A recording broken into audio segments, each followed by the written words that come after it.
Hoy vamos a hablar con Beth Barton, autora de La vida en violeta, publicado por Nuevo Ediciones.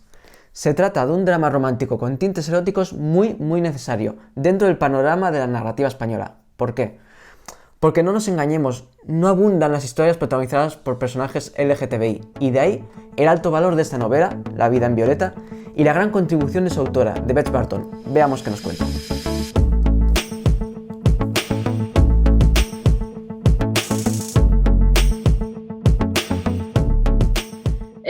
Una historia romántica ambientada en España en los años 50 y una historia no convencional entre dos mujeres. Eso es lo que van a encontrar. ¿Y cómo se te ocurrió la idea? Cuéntame. ¿Cómo fue ese momento en el que se te ocurrió y dijiste, me comprometo a escribirla, pues a dedicarle, ¿no? Pues X meses, 1 año, 2 años, los que fuesen. Vale, me tengo que remontar bastante atrás para esto porque tiene ya unos añitos desde que empecé a escribirla. Yo normalmente lo que me pasa cuando se me ocurre una idea es que en principio se me ocurre un personaje más que una idea concreta, ¿no? Entonces a mí se me había aparecido el personaje de Julia, que es la protagonista de la novela, y empecé a tejer esa idea a partir de propias experiencias que yo había tenido de pequeña, porque aunque la novela está ambientada en los años 50, es cierto que hay muchas de las cosas que ocurren que yo las viví en mi infancia. Entonces fue un poco ese proceso, ¿no? Ver a Julia y ver cosas que me apetecía a lo mejor plasmar y me lancé a ello. Fue una época además en la que tenía bastante tiempo para poder dedicarle a escribir y me lancé. ¿Y cómo fue el proceso creativo? Desde que se te ocurrió la idea, ¿no? Como me has contado, hasta que ahora la tenemos en librerías. ¿Cómo fue todo? Pues el proceso creativo, la escritura me llevó, no recuerdo exactamente, pero alrededor de 6-8 meses, la primera versión al menos. Después, pues lo típico, ¿no? Darle muchas vueltas, a partir de un esquema que yo tenía, buscar un lector beta que me dijo hay cosas que no funcionan. De hecho, a mí hay una cosa que sí me gusta contar de esta novela y es que la primera versión no tenía un personaje, que luego fue muy relevante para la historia porque sin ese personaje había muchas cosas que quedaban inconexas. Entonces la segunda vuelta que le di a la novela me llevó mucho tiempo también porque fue no cambiar la estructura, pero sí el tener que añadir a un personaje que le diera un poco de coherencia a toda la historia. Ajá. ¿Qué personaje, si se puede saber? Sí, el personaje de Félix. Vale. Ah, pues es bueno. Al principio, sí, es bueno, por eso al principio no estaba y había muchas cosas que quedaban cojas, ¿no? En la historia. Entonces, a raíz de meterlo dije, vale, ahora ya empieza a tener sentido. Y después de eso, la verdad es que la publicación fue bastante sencilla en mi caso, porque cuando ya dije, vale, esto está presentable, supongo que como nos pasa a todos los escritores, nunca llegamos a estar 100% satisfechos con lo que hacemos, pero sí que dije, venga, ya está para presentar. Entonces empecé a buscar editoriales que estuviesen en línea de lo que yo estaba haciendo, y la verdad es que la primera editorial a la que mandé el manuscrito les gustó y tiramos para adelante. Qué bueno. Eso pasa pocas veces, así que Sí. Enhorabuena. ¿Y cuáles fueron tus referencias? ¿Quiénes sientes, igual en tu obra en general, no tan específicamente de este libro, pero quiénes sientes que son tus madres y tus padres de ¿En manera literatura creativa? te refieres? Hombre, pues yo la referencia clara para mí es Jane Austen, porque me gustan todas sus obras, algunas más y otras menos, pero Jane Austen para mí es la referencia clara. Y luego, por supuesto, en novela romántica, por ejemplo, aquí en España me gusta mucho Jess Barney, que también he leído bastantes de sus novelas. Y a nivel internacional, bueno, no me acuerdo cómo se llama la autora, pero bueno, la saga de Cazadores Oscuros, que es así también paranormal romántica. Entonces, pues son las novelas que yo creo que más han podido influir en la forma que yo tengo de entender o de contar historias. Claro, algo que llama mucha atención y yo creo que es el distintivo de tu novela, ¿no? Porque claro, es erotismo, pero además es literatura queer. Entonces, ¿cómo está el estado de la narrativa LGTBI en España? Desde el desconocimiento, lo pregunto. Bueno, pues tampoco yo te voy a dar aquí a descubrir nada, pero creo que no está tan extendida como debería. Ahora se están empezando a hacer cada vez más cosas, pero hasta donde yo sé no es algo que sea muy habitual encontrarte con novela LGTBI en las editoriales.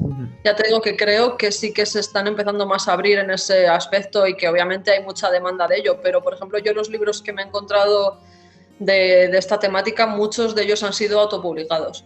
Ujú. Sí, sí, sí, sí. Sí, no, no llegan, ¿no? Y eso que al final interesan igual. O sea, yo creo, vaya, yo he leído con el mismo interés como leería otra historia de amor. Al final, amor es amor. Sí, lo que pasa es que, bueno, a lo mejor se entiende que están dirigidos a una parte más específica de la población, que yo creo que lo que tú dices, que no necesariamente, pero creo que eso sí que ha podido influir a la hora de que las editoriales no se hayan interesado tanto por estas historias. Pero vamos, creo que es una tendencia que está empezando a cambiar y que cada vez es más habitual encontrar novela pues, con todo tipo de personajes protagonistas. Sobre todo protagonistas, ¿no? Porque sí que personajes secundarios es bastante habitual ya encontrarse tanto en series, películas, libros, todo. Pero protagonistas no tantos y espero que sea una tendencia que cambie por eso, ¿no? Porque también hay mucha gente que está interesada en ver esas historias. No hay más que ver cómo están triunfando ciertas series ahora mismo que tienen protagonistas homosexuales. Sí, sí. Otra de las cosas que me llama mucha atención y que es un placer cuando estás leyendo la novela, ¿no? Son las ilustraciones que van saliendo a lo largo del libro. Tengo entendido que las ha hecho tu hermana. Sí, las ha hecho mi hermana, que como yo siempre digo, ella es la artista de la familia. Y no sé, la verdad es que siempre me ha gustado hacer proyectos con ella, aunque todavía no hemos tenido la suerte de publicar ningún proyecto ilustrado como tal, aparte de la novela, pero ninguno que hiciésemos específicamente para eso. Pero sí que cuando yo estaba escribiendo esta novela veía muy claro que necesitaba un apoyo visual. No sé si porque a lo mejor yo vengo de estudiar audiovisuales, como bien sabes, pero sí, lo veía tan claro en mi cabeza que era como, yo me gusta mucho pensar en que el lector se vaya a imaginar el mundo, pero también me apetece enseñar cómo me imagino yo parte de ese mundo. No todas las historias se prestan a tener ilustraciones, pero en esta lo veía tan claro que se lo propuse y ella me dijo que sí, que adelante y pues ya está. De hecho, ahora que dices se nota que has estudiado audiovisuales y después cine, porque es que básicamente te estás imaginando muy fácilmente una miniserie de Netflix, ¿sabes? Al leer esta novela, así que en esa parte está muy chula. La verdad es que me ha gustado mucho, porque te la imaginas, la visualizas tal cual el pueblo, ¿no? La protagonista, por ejemplo, cuando va a casa de los ricachones y la obligan a humillarse, a arrodillarse, a pedir perdón. Pues claro, es muy visual, la verdad es que está muy bien. La matanza del Sí, yo creo cerdo. que eso, sí, eso que a todo el mundo me dice, es que a lo mejor es demasiado descriptivo. Yo, hombre, es que tiene que serlo, ¿no? Si no, pierde un poco la gracia. No lo sé, a mí sí que me gusta hacer ese tipo de descripciones. Creo que, pues eso, ¿no? Que pienso mucho en escenas, entonces me resulta fácil el describir ese tipo de escenas y, por supuesto, tengo ya el guión preparado para que se haga peli o series si a alguna productora le interesa porque yo lo veo, ¿sabes? Que veo que tiene todo el potencial. Eso me llama la atención. Cuéntame cómo ha sido adaptar tu propia novela a guión cinematográfico, porque al final son lenguajes distintos, aunque ya la novela, como te decía, se visualiza perfectamente una miniserie, pero obviamente no es trasladar tal cual al lenguaje de guión, sino hay que adaptarlo, ¿no? Entonces, ¿cómo lo has hecho? Claro. Bueno, no es trasladarlo tal cual, pero la verdad no sé si es más fácil o más difícil que alguien que se enfrenta a una obra que no es suya. No tengo ni idea porque no me he visto en la situación de tener que adaptar otra obra, ¿no? Pero esta, al ser mía, lo cierto es que tenía ya como muy claras los momentos que tenían que estar, ¿no? En la hipotética película, porque en principio lo tengo adaptado para película. Entonces, no sé, me resultó bastante fácil. Quizá lo más difícil es prescindir de cosas, porque sabes que en una película no puede estar todo lo que está en la novela, porque obviamente no tienes ese tiempo. Entonces, prescindir de ciertas cosas es lo más complicado, pero por lo demás, no sé, me resultó bastante sencillo. Al final, la ventaja es lo que te comentaba, que como mucho de lo que he escrito son prácticamente escenas, pues es que era cambiar el lenguaje y mantener un poco los diálogos o modificarlos para, pues, lo típico del personaje que está con un monólogo interno. Obviamente eso tiene que aparecer en diálogo, pero por lo demás no me resultó muy, muy complicado, la verdad.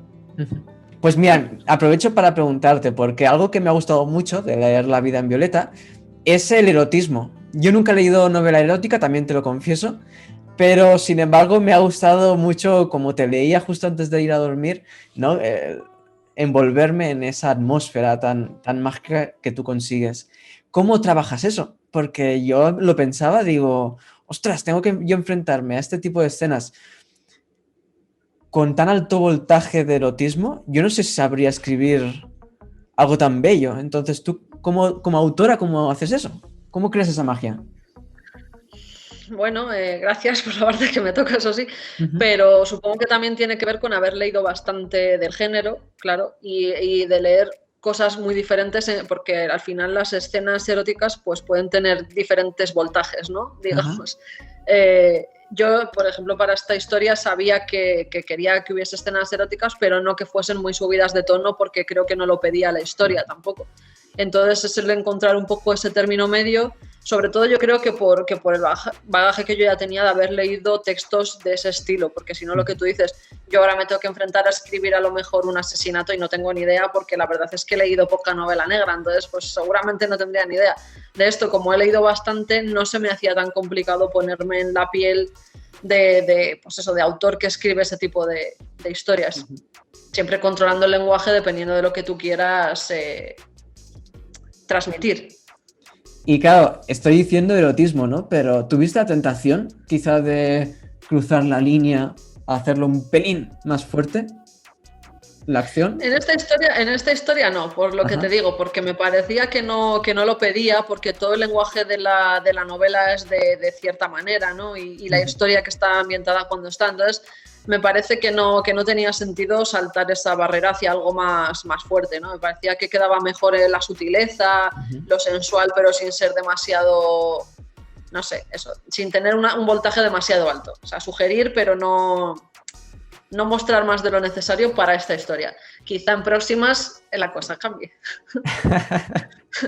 Y otra pregunta, porque claro, transcurren los años 50. ¿Cómo fue la documentación? ¿O fue de conversaciones con tus familiares? ¿Cómo fue? Pues la documentación partió mucho de conversaciones con mis familiares, obviamente, Ajá. de gente que pudo estar más cerca de esa época. Y ya te digo que lo que me resultó muy, no sé si llamativo o divertido a la hora de escribir, es que muchas de las cosas que pasan en el pueblo, yo las viví de pequeña, o sea, no todas, obviamente, pero sí que, pues eso, yo he vivido una matanza, entonces yo escribía desde mi recuerdo, no desde la documentación de ningún tipo. Y yo he vivido un carnaval en un pueblo, o sea, quiero decir jolín, han pasado más de 50 años, pero hay cosas que no han cambiado tanto. Entonces, eso me gustó mucho, ¿no? A la hora de escribir. Luego, pues obviamente sí que a nivel de política y todo eso, de la situación sociopolítica que había en ese entonces, no tenía nada que ver con la que hay ahora, pero sí que para eso la documentación pues, no me resultó muy complicada porque hay mucho de esa época y tirando de familiares y de San Google, pues al final la documentación fue bastante sencilla. Qué bueno. Ahora quisiera conocerte un poco más porque yo te conozco, pero claro, también quiero que los demás, ¿no? Las personas que están viendo este vídeo, pues te conozcan igual o mejor que yo incluso. Entonces, Eso no va a cuéntame, ser fácil. sé que llevas desde pequeña escribiendo historias, también lo has dicho al principio de la entrevista, pero cuéntame cómo fue el momento en el que descubriste que lo tuyo era contar historias, emocionar a los demás. Pues no sé si soy capaz de recordar ese momento porque no lo sé, es que es eso, yo llevo toda la vida escribiendo, entonces la verdad es que tampoco sé si tuve la revelación de querer contar historias para los demás. Yo quería contar historias para mí y es un poco, no sé, a mí personalmente me parece que es algo que todo escritor o cualquier persona que se dedica a contar historias debería de hacer, ¿no? Primero hacerlo para él mismo o ella misma y luego ya para los demás. Entonces, yo cuando escribía los relatos de pequeña era porque a mí me hacía feliz hacerlo y me hacía feliz escribir relatos en los que yo y mis amigos éramos protagonistas. Entonces, no era tanto a lo mejor esa necesidad de contar historias para los demás, sino simplemente pasármelo bien imaginando, pasármelo bien escribiendo y pasándomelo bien contándolo. Y eso se convirtió en cada vez hacer historias más largas hasta que dije, hombre, a lo mejor esto, aparte de interesarme a mí, puede ser que le interese a más gente, ¿no? Y que la gente se emocione con lo que yo ya me estoy emocionando. La verdad es que creo que el proceso fue un poco así, no fue una revelación de esto que te viene del cielo, ¿no? Fue algo más a largo plazo, yo creo. ¿Qué hábitos tienes como autora? Por ejemplo, hay gente que me ha dicho, no, yo es que no me puedo sentar a escribir sin estar, yo qué sé, con música de fondo, ¿no? Con una música muy exacta o sin una taza de té. Entonces, ¿qué hábitos tú tienes como escritora? Pues la verdad es que no hago ningún ritual a la hora de ponerme a escribir. No, sí que pues como creo que es necesario tener cierta atmósfera, yo sobre todo me manejo en el silencio. Tengo bastante capacidad de abstracción cuando hay ruidos, pero sí que si no tienes un estado un poco de tranquilidad y silencio me parece complicado. Y por lo demás soy bastante de víscera, ¿no? Como quien dice, es como se me ocurre, me viene tal, y entonces me tengo que poner ahí a tope y hacerlo en ese momento, porque si no lo hago en el momento en el que lo necesito, por así decirlo, después me cuesta más obligarme, por decirlo de alguna manera. Pero aparte de eso, la verdad es que no tengo mucho ritual. Cuéntame, ¿cómo vences el bloqueo? Porque yo te confieso que me pasa mucho, no tanto el pánico a la hoja en blanco, sino más el bloqueo de que no te vienen las palabras, ¿no? De que sientes que estás escribiendo algo que no te gusta. Entonces, ¿cómo vences tú el bloqueo?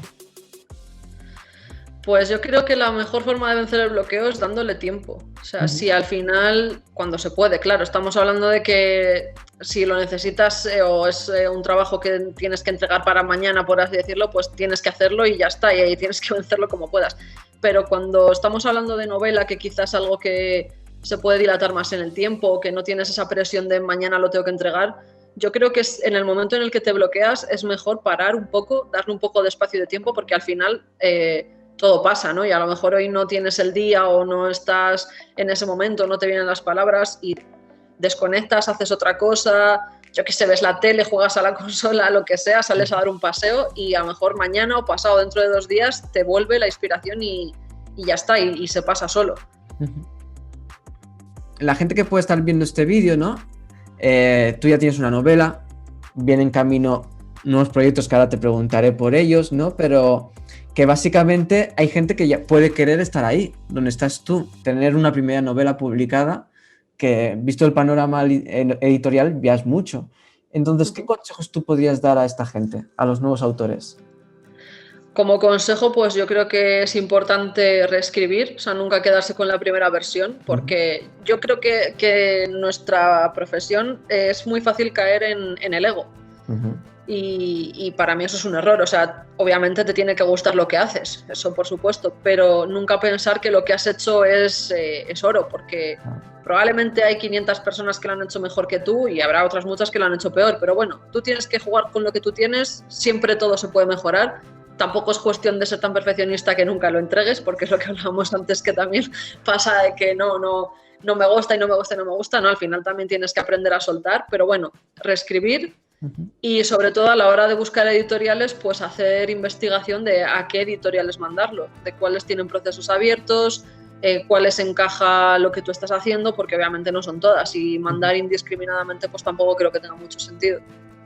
Claro, aparte de esto, pues es que no, ya te digo que como en mi caso fue bastante sencillo el proceso, no sabría dar ningún otro consejo más al respecto. No, pero qué importante lo que dices, porque sí que hay mucha gente que yo creo que hace envíos metralleta, ¿no? O sea, empieza como a mandar su manuscrito a muchas editoriales y quizá es que ni investiguen si esa novela, ¿no? Igual tú has escrito una novela negra, es que igual es novela histórica, solo publica novela histórica, entonces tampoco es que aunque sea el novelón no va a interesar. Entonces, qué interesante. Exacto. Claro. Sí, vamos, totalmente. Y cuéntame, futuros proyectos, ¿qué nuevos proyectos nos vas a...? Bueno, pues futuros proyectos, está ahí la cosa que todavía no puedo hablar mucho, pero bueno, en principio este año espero publicar mi segunda novela, si todo va bien, y también estoy intentando mover un proyecto de álbum ilustrado, que no es nada fácil, la verdad tampoco es ese campo, pero bueno, en ello estamos, espero que este 2021 nos dé más alegrías que el año pasado y nada, pues eso. De momento no puedo desvelar mucho más. Y esperando a que Netflix llame a mi puerta, por supuesto. Ojalá. Bueno, y si no es Netflix, pero es HBO, es Disney... También, sí, no me importa, no me importa. Amazon, no va a pasar nada. Yo estoy abierta, sí. ¿Va a seguir la misma senda que La vida en violeta o cambias un poco de género, de registro, o no se puede adelantar nada? A ver, no se puede. Voy a adelantar un pelín. El registro cambia un poco, el género no tanto. Ya está. Vale. Pues muchas gracias, Bea. Desde aquí recomendar a la gente que nos está viendo que por favor que lean La vida en violeta porque les va a gustar. A mí me ha gustado mucho, lo he disfrutado, así que nada, muchas gracias. Pues muchas gracias a ti también por esta oportunidad y me alegro de que te haya gustado y espero pues que todo el mundo que lo lea me deje sus opiniones porque de todas las opiniones aprende. Claro que sí, y cuando saques nueva novela ya sabes que aquí vas a estar otra vez. Eso espero. Llámame y cuando quieras. Eso está hecho.